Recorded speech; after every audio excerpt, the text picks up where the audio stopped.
I drove up to the cabin and found a 30-foot motorhome sitting square on my property like it had always belonged there, lawn chairs out, a string of solar lights, a folding table with a stack of magazines, and a woman in a straw hat waving at me like she was welcoming me to her porch. I laughed first. Because you laugh when something ridiculous tries to pass for normal. Then I felt that hollow in my chest, the one that sounds like a family photo album being shuffled and flattened. This was my lot. This was where my grandfather kept the weathered lantern and where I learned to fish. And now somebody had parked a living room on it.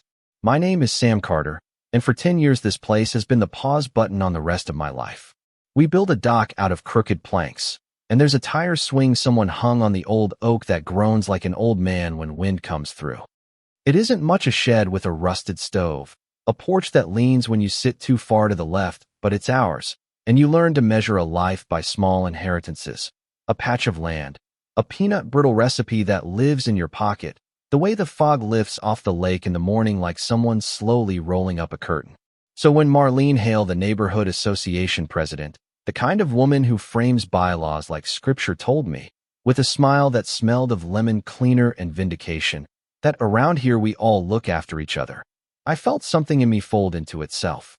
Her caravan of friends had circled the lot like bees staking a new hive, and she told me, calm as church, that she'd been given permission by the board to use the space for the weekend because, quote, we needed a place to host the community outreach. Her eyes were crooked with amusement, her voice smooth as a tax notice. I could have let it slide.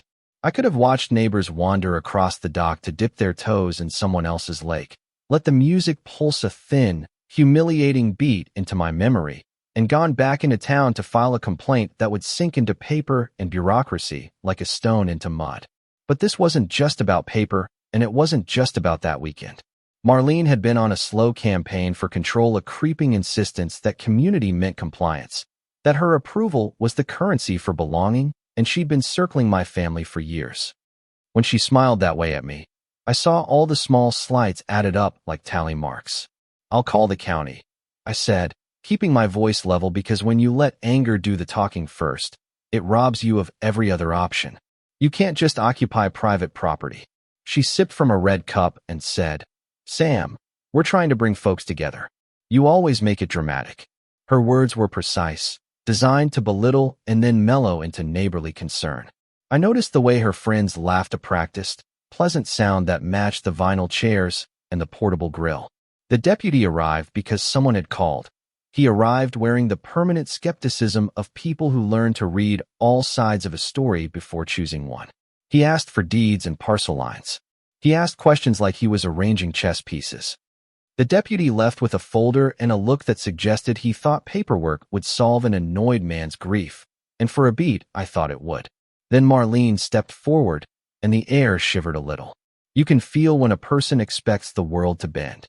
We're doing something good, she said, quick as a blade. You should be grateful the association found a place so pretty. She spoke gratitude the way some people speak entitlement, casually, as if it justified everything. I didn't shout. People are better at drama than they think, worse, too. I kept my hands in my pockets and pressed the printout of my property survey into my palm like a talisman. That's my driveway, Marlene. That's my privacy. You have a right to meet, but not this way. The conversation cracked into scenes. Neighbors took sides with the slow certainty of people choosing teams. Some murmured, she's always been such a force, like force is a compliment. Others shifted away from the motorhome, embarrassed to be part of something they hadn't asked for. It was theatrical, messy, and it felt like an echo of every small-town story where lines on a map become lines in people's souls.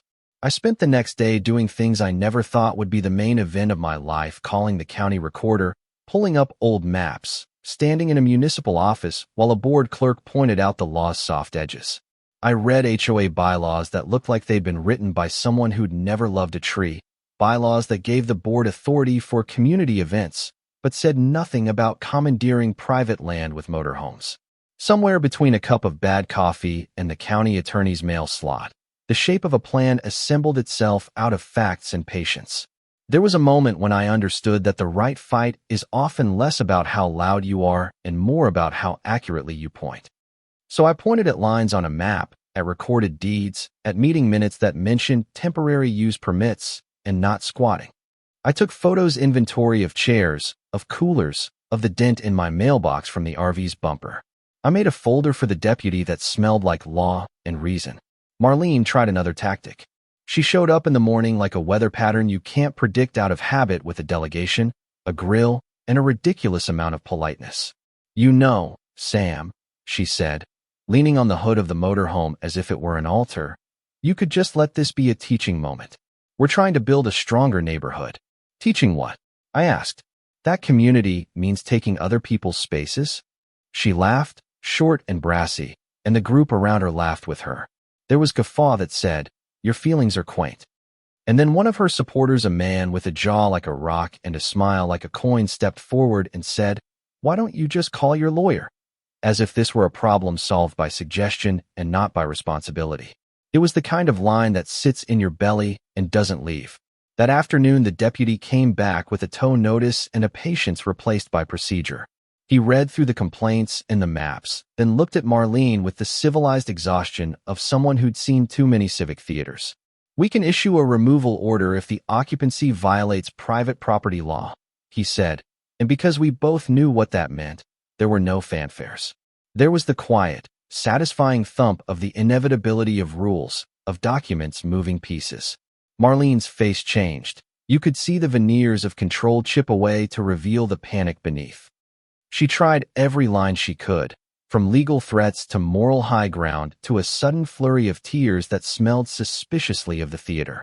She accused me of making a spectacle, of being petty, of not understanding community priorities.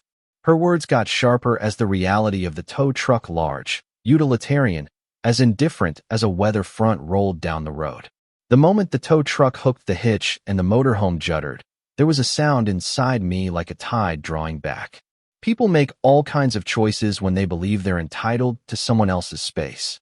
For Marlene, it had been power wearing a friendly hat.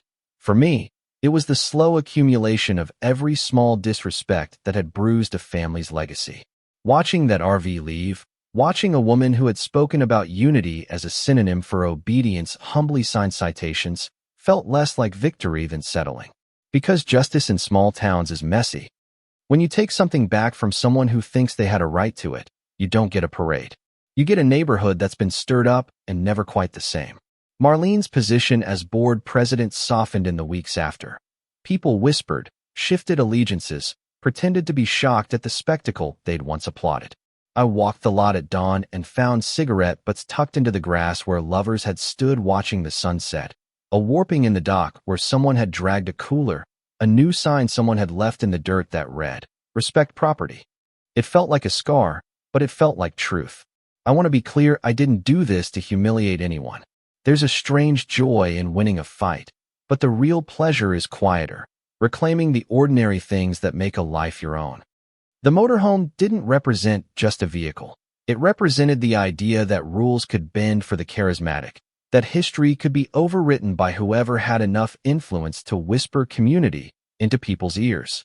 Standing up wasn't about proving Marlene wrong as much as affirming that the land where my father's ashes were once scattered shouldn't be negotiated like a parking spot.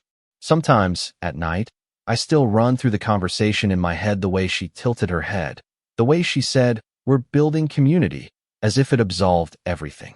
I imagine a different ending where she listened, where she apologized, where the meeting was on neutral ground, and we shared coffee instead of citations. But life rarely gives us the neat endings we script in our heads. Mostly it gives us the chance to choose how we'll respond to unkindness. So what did I learn? That small acts of courage are often just long acts of stubbornness worn thin until they're strong. That rules exist so people without loud friends have a voice. That power looks like countless small approvals stacked until they become a wall. And sometimes the only way to knock the wall down is to point, calmly and insistently, at where the bricks came from. And if you're ever at the edge of a place you love and someone tries to tell you they can take your view because they run a meeting, don't let the polite smile fool you. There's nothing polite about theft dressed as civic duty. I'm not saying it's heroic, it's just responsibility. The motorhome is gone. The dock creaks in the same way it always has. And on some mornings the lake looks untouched and soft as glass. But the story lingers in emails, in neighborhood texts, in a new sense of how people watch one another. That's not all bad. Maybe we need a little more watching, not to control, but to care. Maybe community should mean that we look up from our routines and ask, honestly, whose land is this? And whose story are we standing on? If you've ever had something small and important taken from you, a corner of a yard, a tradition, a voice in a neighborhood, tell it below.